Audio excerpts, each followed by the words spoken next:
네, 저번 시간에 이어서 교재 152페이지 샘플 3번 문제 풀어보도록 하겠습니다.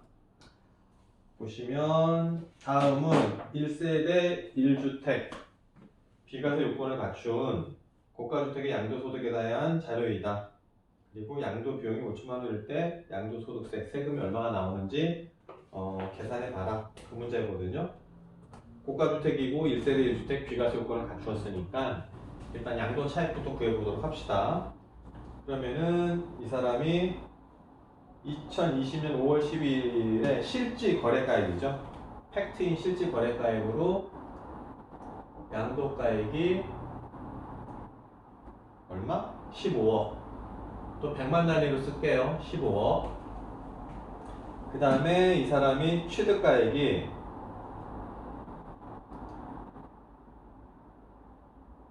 취득가액이 6억이죠. 6억. 그 다음에 문제에서 준 양도비용이 5천만원. 양도비용이 5천만원. 이러면은 9억. 8억 5천이죠. 8억 5천. 8억 5천인데 이게 고가주택이죠. 15억 이상이 되니까. 그죠? 그럼 양도차익을 구하려면 여기다가 어떻게 해야 되죠? 고가주택 양도차익은 여기에다가 아까 문제도 풀었지만 양도가액 15억 중에 과세되는 부분이 9억만큼 빠져야지만 과세되는 부분이죠. 그게 6억이잖아요. 6억. 이렇게 계산하면은 그래서 이게 3, 이렇게 되면 이 부분이 15억분의 6억이 되니까 3, 5, 15, 3, 2, 5분의 2가 되죠. 그래서 이렇게 계산을 하면은 이게 한 3억 4천이 돼요. 3억 4천. 그죠? 양도 차익이 이렇게 되죠. 그 다음에 장기보유 특별공제가 나오고 뭐 기본공제가 나오는데 장기보유 특별공제는 교재 162페이지를 봅시다. 162페이지를 보시면 이렇게 표가 나와요. 표가. 일반 자산, 그 다음에 주택, 이렇게 두 가지로 나눠져 있고요. 주택에 뭐 거주기한 2년 이상인 1세대 1주택일 때는 이만큼 해준다는 거예요. 근데 여기를 보면은 2014년부터 20년까지 5, 6, 7, 8, 9, 10 6년 이상 있어요. 6년 이상. 그죠? 그러면 이 표를 보시면 1세대 1주택이니까 하나, 둘, 셋, 네 번째 6년 이상 7년 미만이면 몇 프로죠? 48%예요. 장특공제가. 그래서 장특공제가 이거에 48%가 들어가요. 48%. 그죠? 그 다음에 기본공제에 들어가서 과표가 나오면 그 과표에 맞게끔 양도세를 계산을 하는 거죠. 그러니까 이해되세요? 그러니까 제일 중요한 거는 저희가 그동안 해왔던 것처럼 기본기에 충실하면 돼요. 양도가액에서 취득가액이나 뭐 양도비나 자본적 지출액을 빼고 그럼 이제 저희가 그동안 계속 공부했던 양도차익이 나오는데 그죠? 양도차익이 나오는데 고가주택인 경우에는 1세대 1주택 고가주택인 경우에는 과세되는 부분 9억 이상인 9억을 초과하는 부분 그 과세되는 부분에 요 분수식만큼 곱해주면은 나온다는 거죠. 양도차익이. 그 다음에 요 부분에 장특공제 또 해주는 거고 그죠? 나머지 또 똑같아요. 절차는 그렇게 이해를 하시면 됩니다. 그렇게 이게 이제 고가주택이고요.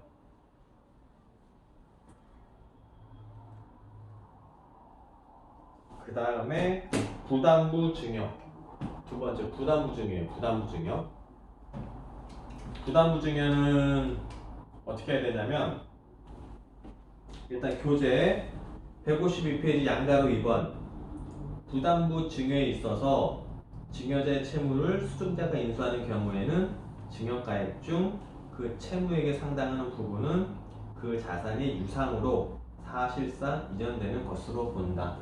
좀 말이 어렵습니다. 말이 용어가 좀 어려워요. 용어가. 부담부 증여 한자를 보면 150페이지면 아래쪽에 부담부 증여에서 한자가 나오죠. 이 부담이 있다는 거예요. 너 참 부담된다. 뭐 이번 프로젝트를 진행을 하는데 시간이 얼마 안 남아서 좀 해야 되는 게 좀 부담이 된다. 양이 많아서 부담이 그때 그런 부담이 한자가요. 부담이고 증여는 그냥 무상으로 상대방한테 뭔가 준다는 거고 이 부라는 건요. 요 부라는 거는 이렇게 머리에 이다. 뭐 그런 말이 돼요 이게. 어디 붙인다. 붙어있다 그런 의미가 되거든요. 이다 붙어있다. 그래서 요걸 한글로 해석을 하면은 부담이 붙어있는 징이에요. 부담이 붙어있는 징이요. 자 다시 설명을 드리면 양도라는 게 양도의 개념에서도 설명을 드렸지만 양도는 부가 자산, 뭐 부동산 이런 부가 어떻게 이동한다고요? 유상으로 이전하죠. 유상. 그죠? 대가를 받고 넘기는 거야. 대가를 받고. 근데 증여나 상속은 무상이전이에요. 무상이전. 그죠? 이게 일단 기본 개념이에요. 부의 유상이전이냐, 무상이전이냐. 이걸 먼저 이제 아셔야 되고, 그럼 이제 부담이 있는 증여라는 건 뭐냐면, 이렇게 증여라고 한다면 그냥 부가 무상으로 이전이 되죠. 근데 부담이 붙어 있는 증여예요. 부담이 붙어 있는 증여. 그래서 부담이 있는 증여 이렇게 이제 한국말로 좀 편하게 해석할 수가 있고요. 예를 들어서 아버지가 딸한테 아파트를 줘요. 증여를 해요. 살아생전에 딸한테 아파트를 줘요. 근데 아파트가 예를 들어서 10억이에요. 10억. 이라고 가정을 합시다. 근데 이제 아파트에 대출도 없고 뭐 전세도 안 끼어 있고 그냥 그 딸한테 줬다면은 딸은 본인이 받은 공짜로 아버지한테 부모님한테 공짜로 받은 거잖아요. 그럼 본인이 생각하는 부의 상승분은 자산의 상승분은 얼마죠? 10억이죠. 10억. 그죠? 그런 케이스가 있고 근데 이제 아파트를 넘기는데 그냥 10억으로 이렇게 아무 대출이나 전세가 안 끼어져 있는 그렇게 되는 경우보다는 일반적으로 대출이 끼어 있는 경우가 대부분이에요. 그래서 그 대출이 4억이 있는 거예요. 4억. 그죠? 4억이 대출이 있다고 보면 아버지가 이 아파트의 소유권을 딸한테 넘겼지만 10억짜리를 넘겼지만 딸이 생각하는 부의 무상 이전 부가 실제로 내가 부가 증가한 부분은 얼마죠? 6억이에요. 6억. 그렇죠? 그렇잖아요. 어차피 4억은 은행 빚이니까 내 부가 증가한 게 아니잖아요. 그래서 6억이라고요. 그러면은 증여 뭐라 그랬죠? 부의 무상이죠. 무상. 그러면은 이 딸 입장에서는 증여는 6억만 되는 6억만. 그죠? 거기까지 이해되시죠? 그렇다면 이 4억은 뭐냐? 4억에 대한 여러 가지 또 이제 쟁점도 있고 있지만 우리나라 법정에서는 어떻게 해서 이제 종집을 찍었냐면 자 아버지 입장으로 봅시다. 아버지 입장에서 보면 예를 들어서 이제 이 아파트를 취득한 게 0이라고 가정합시다.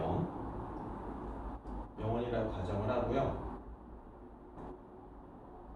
그래서 이제 이 아파트를 다른 사람한테 팔았어요. 예를 들어서 다른 사람한테 팔았어요. 만약에 10억으로 팔았다면 아버지는 이 부치는 요만큼에 대해서 플러스 아파트가 화폐로 바뀌는 그런 효과가 있죠. 그죠? 하여튼 부가 이렇게 되는 거죠. 부가. 그죠? 반대로 이 아버지 입장에서는 지금 이게 일반적인 경우인데 아버지 쪽에서는 대출이 4억 있죠. 이거는 본인의 부로 보면은 마이너스 4억인 거죠. 빚이죠. 빚이란 말이에요. 빚인데 이거를 본인의 자녀, 딸한테 넘기면 본인의 빚은 딸한테 승계가 되잖아요. 채무 승계가 돼요. 채무가 딸한테 넘어가요. 그러면 본인은 빚에서 해방이 되죠. 그리고 수직선에서 보면 마이너스 4의 4억에서 0으로 되는 거예요. 제가 왜 그 수직선으로 그리냐면 아버지가 이 자산을 팔았을 때 제로에서 플러스가 되죠. 그죠? 방향이 이쪽이잖아요. 이쪽. 그죠? 마찬가지로 마이너스 4억에서 이렇게 0쪽으로 하니까 이동 방향은 플러스죠. 플러스. 여기도 플러스가 되는 거죠. 그죠? 그렇기 때문에 이 부분에 대해서 양도라고 부르는 양도. 이것도 당연히 양도지만 같은 논리로 플러스 부분뿐만 아니라 마이너스에서 0이 되는 것도 양도라고 부르는 양도. 이해되세요? 양도라는 건 뭐죠? 아까도 했지만 부의 유상이전이죠. 유상. 그죠? 유상이잖아요. 유상. 그렇게 되면 이 부담부 증여를 하게 되면 다시 한번 더 정리를 하면 부담이 붙어있는 뭐 대출금이나 전세금이나 이렇게 부담이 붙어있는 증여인데 이 자녀 입장에서는 본인의 부의 증가가 얼마? 6억이잖아요. 그래서 증여세는 딸이 내겠죠. 어디에 대해서? 6억에 대해서. 그죠? 6억에 대해서는 딸이 증여세를 내고 요 사업은 양도가 된 거죠. 플러스로 냈으니까 요 부분에 대해서는 아버지가 양도세를 내게끔 돼 있어요. 그죠? 하나의 어떤 경쟁이가 있었는데 세목이 증여세, 양도세 두 가지가 발생을 하고 납세 의무자가 각각 또 달라요. 아버지는 양도세, 자녀는 증여세 이렇게. 그래서 이 부담부 증여가 좀 특이하고 좀 까다로운 거예요. 그렇기 때문에 이 방법을, 이 테크닉을 이용해서 절세도 많이 합니다. 절세도. 왜냐면은 그냥 아무 대출도 없이 10억짜리 그냥 딸한테 넘겼을 때 나오는 증여세랑 이렇게 대출을 끼고 나오는 양도세 증여세랑 비교를 해봐서 가장 최적화된 점을 하게 되면 그냥 양도세보다는 줄어들 수 있고 줄을 가능성이 많이 있거든요. 사례마다 좀 다르긴 하는데 그렇게 절세를 할 수 있는 방법도 있어요. 좀 까다롭긴 합니다. 그래서 부담부 증여가 어쨌든 부담부 증여는 이게 정의예요. 정의. 그럼 여기서는 이제 부담부 증여에 대한 정의만 좀 정확하게 알아보시면 되고 계산하는 거는 요게 이 부분만 이해가 되셨다면 이거는 쉬워요. 이쪽은 쉽기 때문에 부담이 붙어있는 증여, 부담부 증여 꼭 좀 이렇게 이해를 하시고요. 그래서 다시 한번 읽어보면 152페이지 양가로 2번 부담부 증여에 있어서의 증여자, 주는 사람이죠. 증여자의 채무, 4억이죠.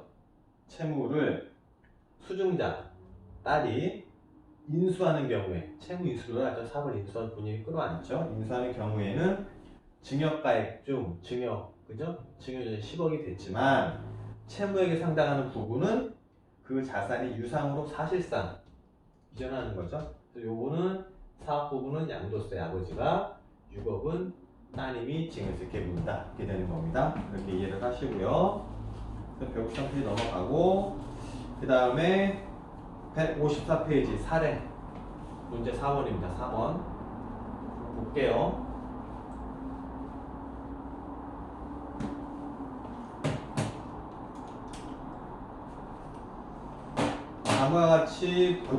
다음과 같이 부담부 증여를 하였다. 이그젠플 4번. 그러면은 증여 당시 자산가액, 수증자가 인수한 증여에 담보된 증여자의 채무, 실질 취득가액, 기준식 이렇게 쭉 나와 있는데요. 그럼 부담부 증여를 하면 지금 증여한 자산가액이 얼마죠? 1억이죠, 1억. 부담부 증여한 양도가액 먼저 봅시다. 양도가액은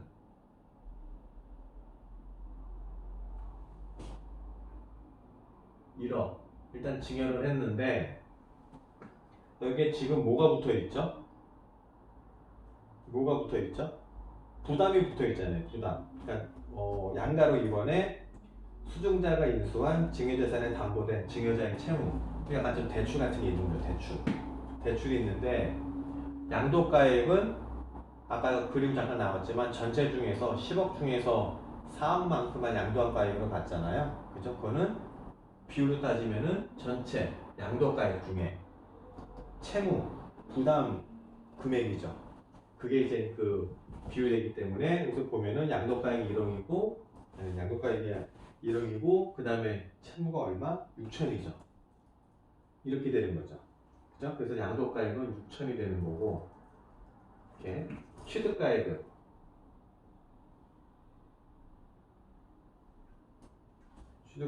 보면은 실제 취득가액이 5천이죠. 5천이지만 이 중에서 증여된 부분이 있고 양도된 부분이 있기 때문에 양도된 부분에 대해서만 해야 되기 때문에 이 비율은 똑같을 거 아니에요. 100분의 60. 그럼 이게 3천. 이렇게 되는 거예요. 나머지는 그냥 뭐 쭉 하면 되고 그래서 양도가액과 취득가액이 이렇게 나눠진다. 근데 비율은 이 부분. 그죠? 아까 그림으로 그려진 그걸 먼저 머릿속에 떠올리셔야 돼요.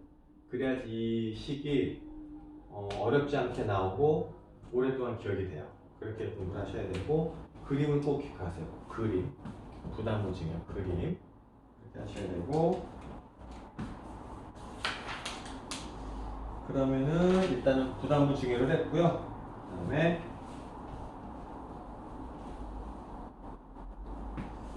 그다음에 154페이지 양가로 3번 이거는 지나갑니다. 파생상품은 지나가고요. 그 다음에 156페이지 2월 가세 그걸 저번 시간에 했어요. 145페이지 가보시면 145페이지 보면은 배우자 등에 대한 2월 가세가 적용되는 자산 여기서 한 게 여기 있는 내용이랑 동일해요. 그래서 이제 뭐 요건이나 적용 배제되는 거 저번 했기 때문에 이거는 패스하고요. 그 다음에 150페이지 반가로 4번 기업 상속 공제도 이제 패스합니다. 그래서 이제 그 다음에 158페이지 예제가 나오는데요. 요거 한번 풀어보도록 하겠습니다. 이거를요. 보시면은 문제를 먼저 읽으면 나사랑 씨는 2013년 6월 7일 5억 원에 취득한 상가를 2018년 5월 3일 아내 정다운 씨에게 증여하였다.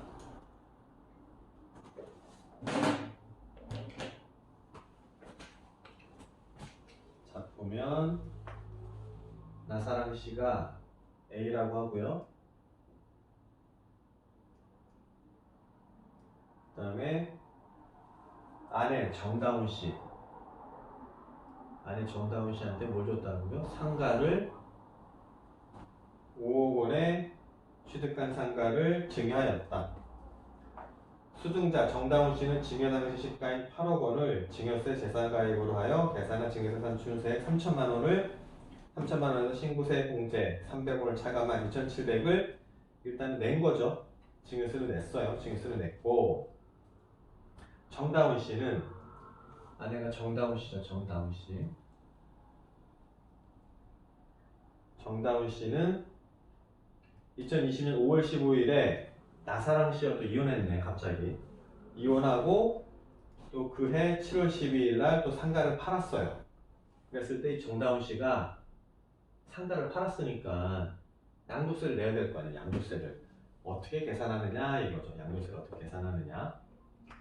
네, 보시면 이게 2월 가세 증여 후 양도인데 A하고 B는 증여했을 때, 그죠? 상가를 증여를 했을 때 직계 존비속, 배우자 이런 특수관계 있죠. 특수관계 있단 말이에요. 그래서 증여가 언제 이루어졌냐면은 2013년 6월 7일에 이루어졌어요. 그죠? 그 다음에 증여받고 B라는 정다운 씨가 이 상가를 언제 양도를 했냐면 2020년 7월 7월 12일.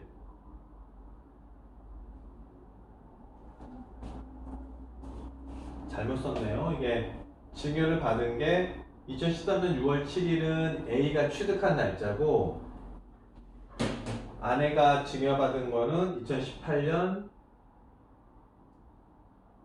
5월 3일이네요. 5월 3일. 그죠? 이걸 보면 증여 양도, 증여받은 다음에 B가 또 제3자한테 양도한 게 얼마? 5년 이내에 있을 때는 여러 가지 문제가 발생을 하죠. 저번에 했던 뭐 이월과세 문제예요. 그러면은 그 대상이 되는 게 뭐죠? 토지, 건물, 부동산을 취득할 수 있는 권리, 이렇게 있잖아요. 그렇기 때문에 이 상가는 대상이 되죠. 상가는 토지, 건물, 부동산이기 때문에. 그래서 보시면 일단 이게 증여 양도라고 했기 때문에 문제가 되는 거예요. 그죠? 이렇게 보면 일단은 B가 얼마에 팔았죠? 양도가액이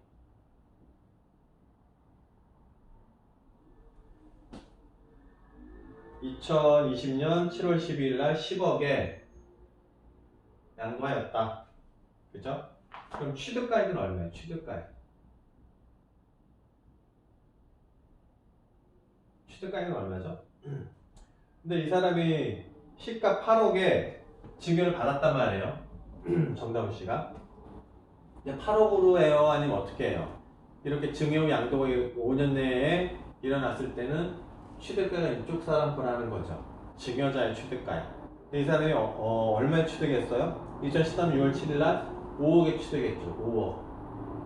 5억. 8억이 아니에요. 그죠? 5억으로 취득을 했고, 그 다음에 또 어떤 비용이 발생했냐면은 요 점점점 박스를 보시면 나사랑 씨하고 정다운 씨가 자본적 지출액을 3천, 2천을 또 발생을 시켰어요. 그럼 그래서 자본적 지출액 5천 있고, 그 다음에 양도하는 데 드는 비용이 또 2천이 이렇게 있어요. 그죠? 지금 이렇게 되는 거예요. 그 다음에 이 사람이 이제 B가 배우자 A로부터 증여를 받을 때 얼마를 냈죠? 증여세를. 증여세도 필요금비로 인정이 된다고 그랬잖아요. 증여세 그 중간 내용을 보면 증여세가 3천이 나왔지만 세액공제 300을 받고 2,700만 냈죠. 그래서 그것도 2,700 인정이 되는 거 이렇게요. 이걸 쭉 계산을 하면 그래서 양도차익은 4억 300 4억 300이 되죠. 4억 300 이해되세요? 그 다음에 작득공제 이런 거는 어떻게 하느냐 그건 좀 얘기하고, 그러니까 다시 보시면 여기서 가장 중요한 거는 이 부분은 가장 중요한 거는 취득가액이 5억이다 8억이 아니다. 증여받았을 때 증여가액 8억이 아니고 A가 취득한 5억이 있죠. 이 취득가액 이쪽으로 쓴다는 거예요. 이쪽으로 5억이다. 그리고 여러 가지 비용이 들어가고, 그래서 이제 양도차익은 4억 300인데, 그렇다면 지금 이 A가 취득한 게 언제였죠? 2013년 6월 7일. 그죠? 그러면 이 기간에 따라서 장기보유 특별공제를 또 해줘야 되는데, 또 162페이지 가봅시다. 보시면은 공제율 보면 일반 자산과 주택 이렇게 두 가지 나눠져 있는데, 이거는 상가죠.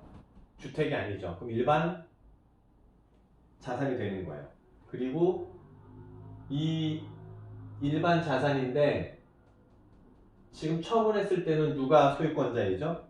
B 아내란 말이에요. 정다운 씨지만 취득 가액은 A로 했죠. 그죠? 그렇다면 고유계는 어떻게 해야 되겠어요? B로 해요? A로 해요? A라는 게 더 맞죠? B로 하면 너무 가혹하죠. 취득가액을 A로 했으면 그때 취득한 걸 보기 때문에 그때부터 이제 고유한 봐야 되잖아요. 그죠? 그래서 취득 당시가 13년. 그죠? 그리고 양도하는 게 20년이니까 요거를 엑셀로 돌려봐야 돼요. 엑셀로 돌려봐서 몇 년 이상 몇 년 미만인지 그렇게 따져봐야 되거든요. 근데 보면은 6월 7일, 7월 12일이기 때문에 7년이 조금 더 되죠. 그래서 일반 자산의 7년이면은 12%. 아니. 7년이니까 14%. 7년 좀 더 되니까 100분의 14, 14%가 적용돼요. 14%. 이해됐어요? 그래서 장특공제는 14%가 적용이 되고요. 그렇게 하면 되고, 그 나머지는 이제 뭐 기본공제하고 그다음 세율 적용해서 양도세 산출하면 되는데, 가장 중요한 건 다시 한번 정리를 하자면 취득가액은 이쪽으로 하고, 그죠? 보유기간도 이때부터 기산을 한다. 그게 꼭 알아두셔야 됩니다. 꼭. 그다음 또 이제 중요한 게 뭐냐면은 지금 증여했을 때 당시는 A와 B가 이제 부부지간이에요. 부부지간. 그런데 증여받고 나서 언제 이혼했다 그랬죠? 보면은 2020년 5월 15일 요 사이 요 시기에 2020년 5월 15일 날 이혼을 했어요. 이혼. 남남이 됐어요. 남. 님에다가 저만화증과 남이 되잖아요. 남남이 됐는데 그러고 나서 얼마 있다가 처분을 한 거예요. 남남이잖아요. 처분할 그 기준이 돼서 보면은. 그럼에도 불구하고 증여를 받았을 때는 이 둘은 특수관계이기 때문에 처분 당시에 부부관계가 유지가 되느냐 안 되느냐는 상관이 없다는 거예요. 그렇지만 교재 다시 한번 보시면 156페이지는 다시 한번 볼게요.